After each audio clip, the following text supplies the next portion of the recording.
Welcome to another episode of Jay Leno's Garage. Today's featured car, 2008 BMW 135i, but hardly stock, as you'll find out in a minute.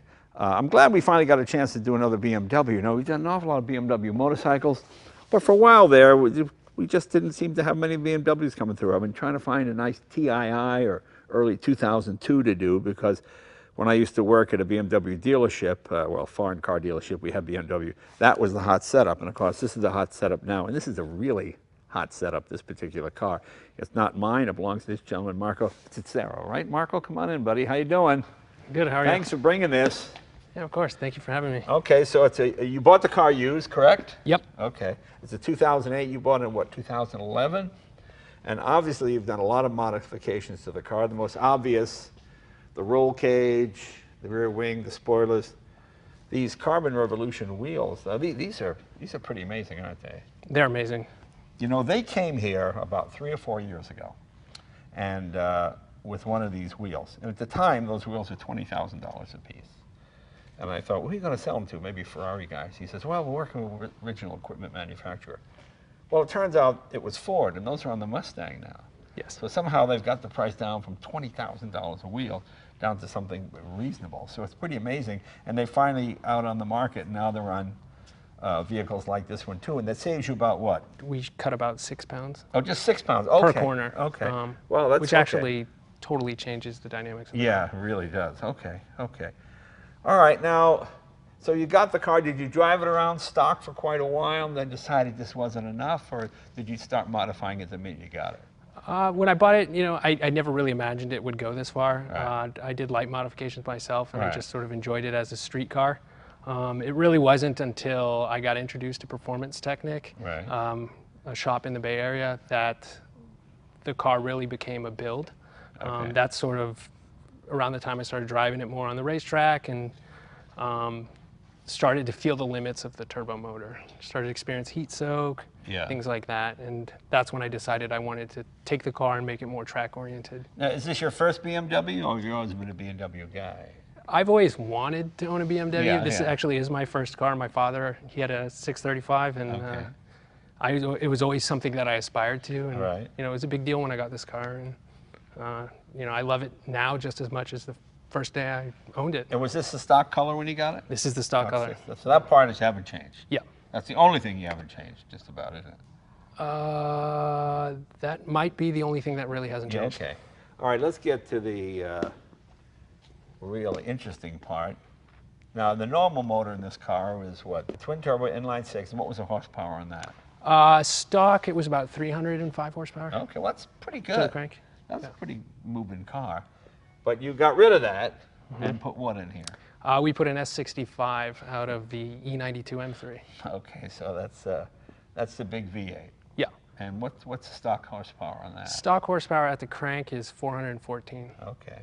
And have you modified the engine significantly, or is it fairly stock? Well, we drove that 4-liter around for a while, and then we decided we wanted to take it even further, and we put a Dynon 4.6-liter stroker motor in it. All right, and what kind of horsepower is that making? That one's 502 crank. 502 at the crank. Okay, very good.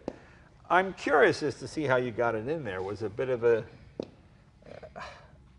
had they done this swap before? Was this the first one they tried? How did that work? This was the first V8 swap that Performance Technic had done. Okay. I mean, even before we actually went into doing the project, it's something that we all talked a lot about. Right. We all did a lot of research on it. We all, you know, looked at a lot of things. I remember when I was, you know, first talking about it, Joe from Performance Technic actually went and he measured and he's like, it would fit. And then, you know, we kept talking about it, did some research and bought the parts. And where did you get the engine? Did you buy an engine from BMW? Did you find a wrecked one? How did that work? Well, at the time we started the project, these motors were extremely expensive here in the States. So we actually found a dismantler in England who had a E92 with rear damage, and he took everything apart and actually sent it to us. Wow. Okay, that's trusting. Yeah. So you get a bunch of parts in the mail, don't know if they're going to work, and they turned out to be legit. Yeah. Very cool. Yeah. Well, let's open the hood and see how tight a fit this is. Okay, that looks like a tight fit, doesn't it? Yeah, it fits pretty tight, but it also, you know, it fits pretty pretty clean. We have the OEM cowl on there. I mean, you could barely get a intake. Wendy's or McDonald's single patty hamburger through there. That's pretty thin. Yeah. Well. Okay. So how do you change the plug? To change the plugs, we actually have to lower the front subframe in the motor. Lower the front. You can't cut a hole in the side of the wheel well? No, unfortunately, No. that would make life easier. I had a Sunbeam Tiger, and you used to have to.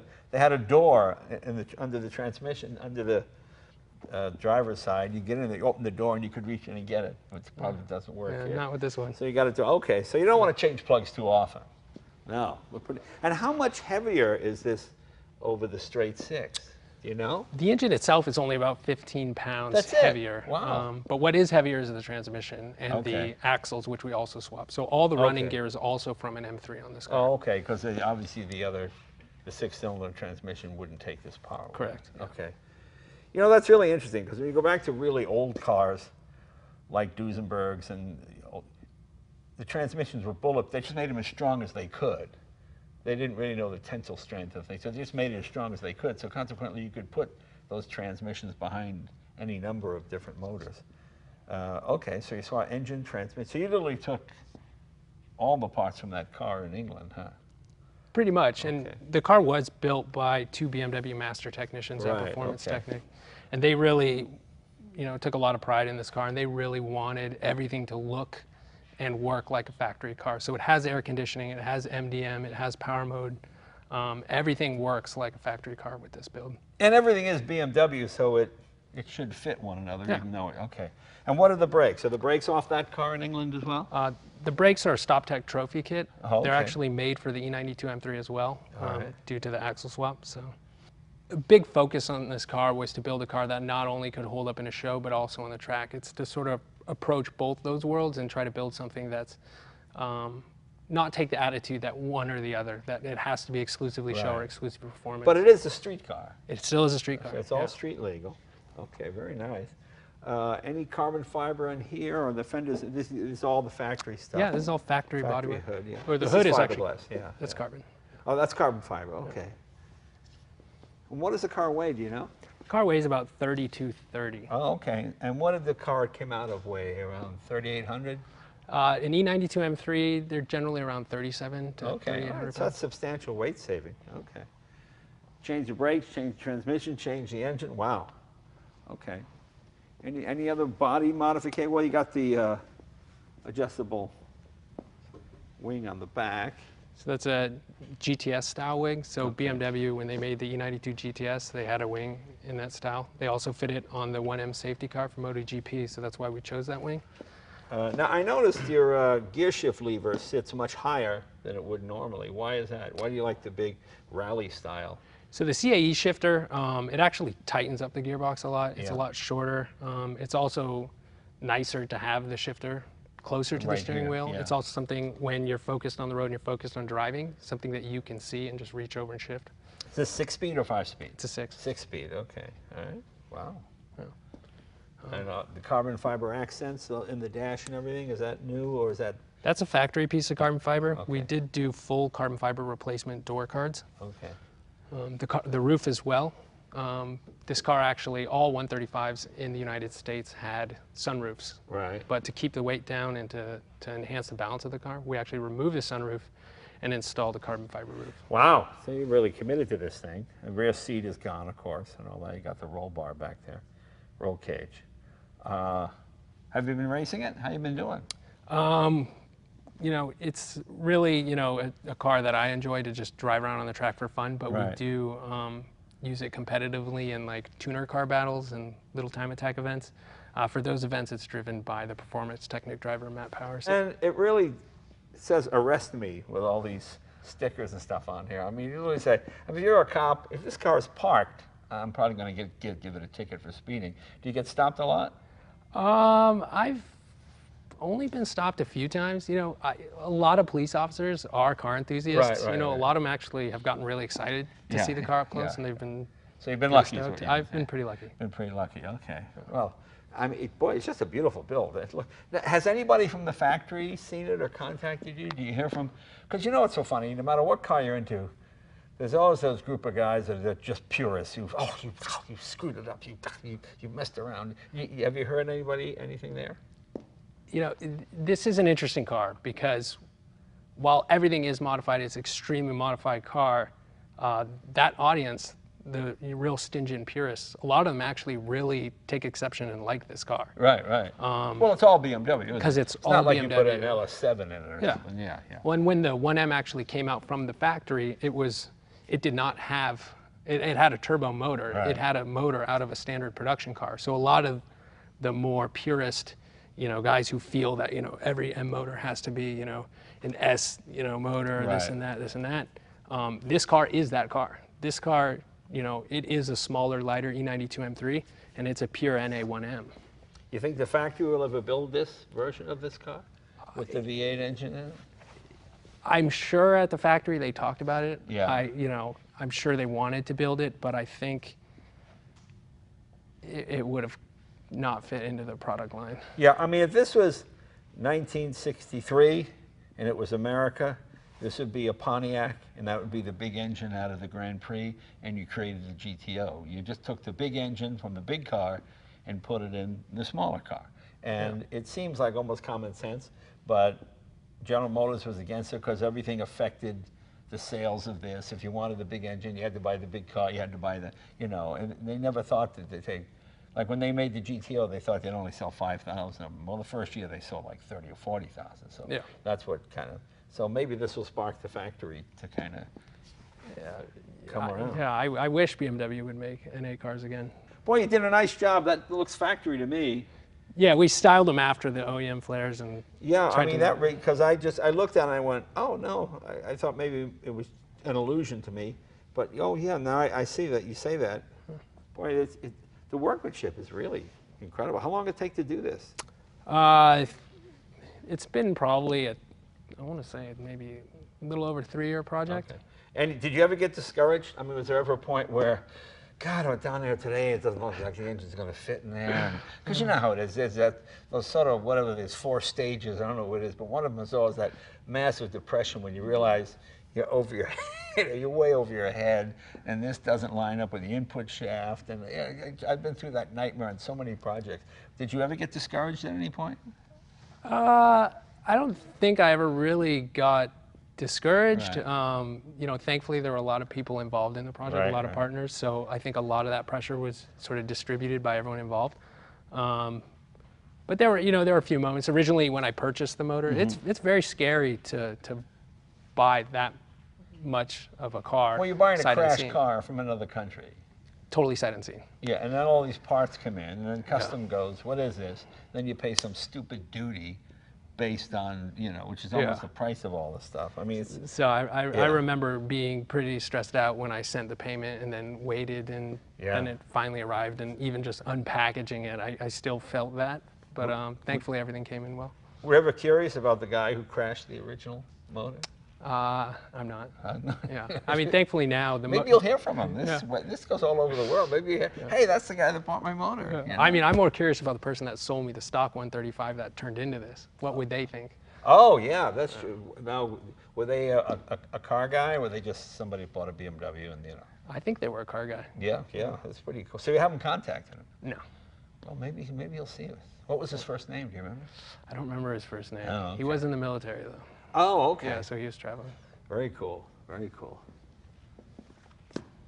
Let's take this thing for a ride.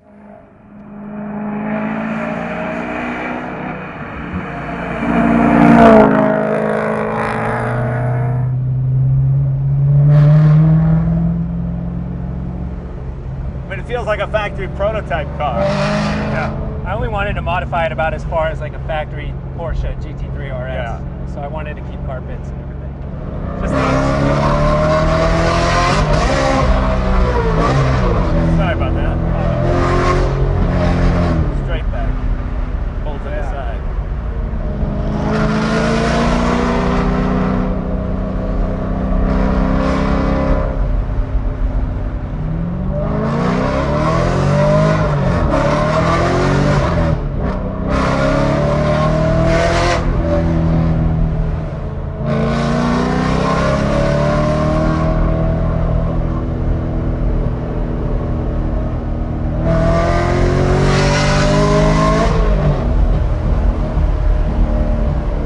mean, it doesn't move at all, does it? Yeah. That's pretty amazing. And it's crazy too, these carbon wheels, they're seriously insane, like how much they affect the car. Everything from accelerating to braking, you know, a lot of the obvious stuff you'd expect, but due to the material itself, they actually make this car a smoother ride. And this is a great V8. I mean, you know, you're at $6,000, you think you're at the end of the rev range. Yeah. And you got another 2,400 to go.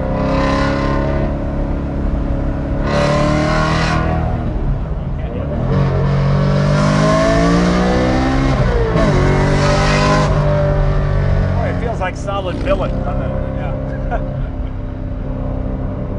But no squeaks or rattles, you know, from, you know, the hard bushings or any of that kind of stuff.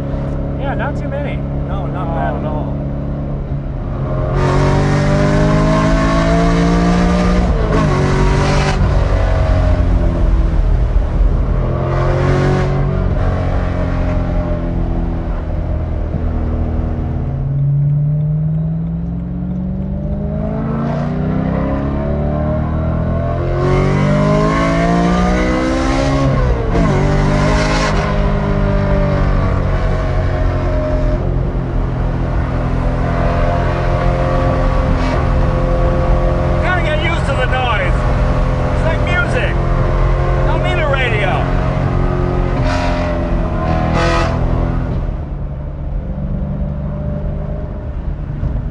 Pretty quiet when you put it in 6. Yeah. You don't hear anything at all. Well, what fun is that?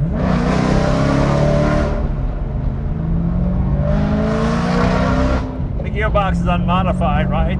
Yeah, so it's a standard gearbox. The only modification is the CAE shifter and hard mounting bushings.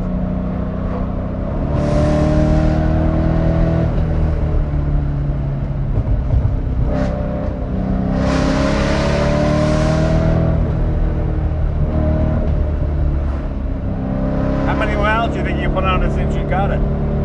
I mean, since you did the modifications. Since putting the original 4-liter, probably 10,000 miles. Oh, that. But the Dynon stroker that's in this car now actually came out of another car of mine. I had an E92 M3 with the Dynon motor in it. Oh, I see. So the Dynon stroker in this car actually has about 30,000 miles on it. Okay.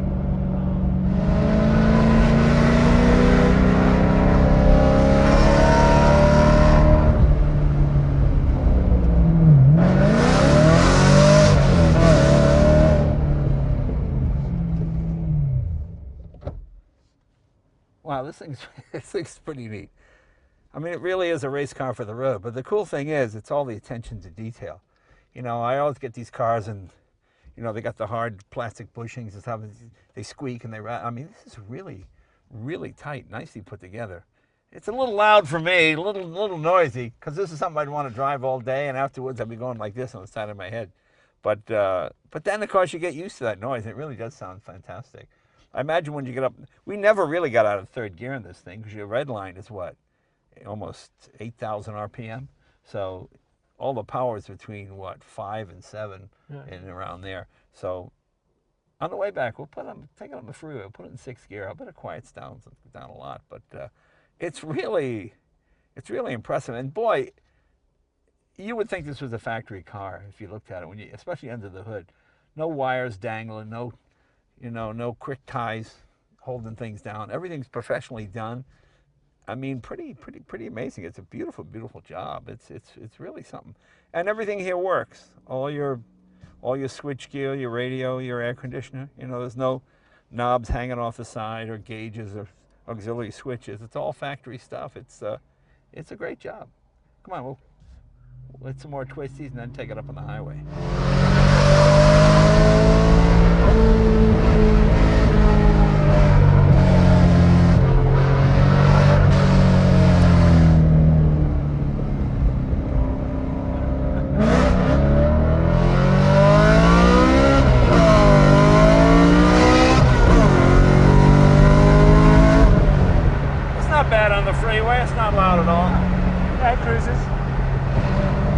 Even in 6th gear from 2,500, it pulls nicely. It's like you're shredding calico when you get on it. It's got a great Chris.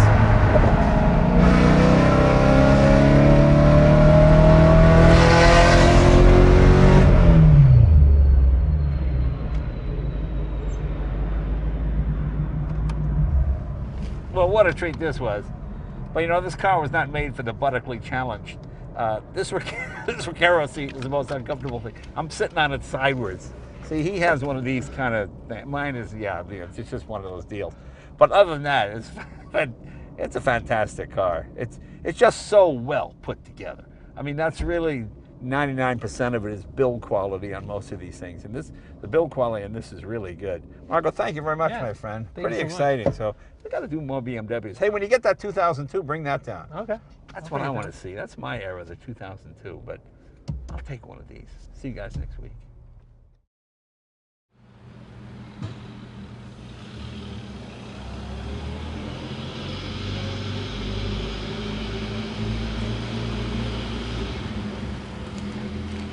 Mm-hmm.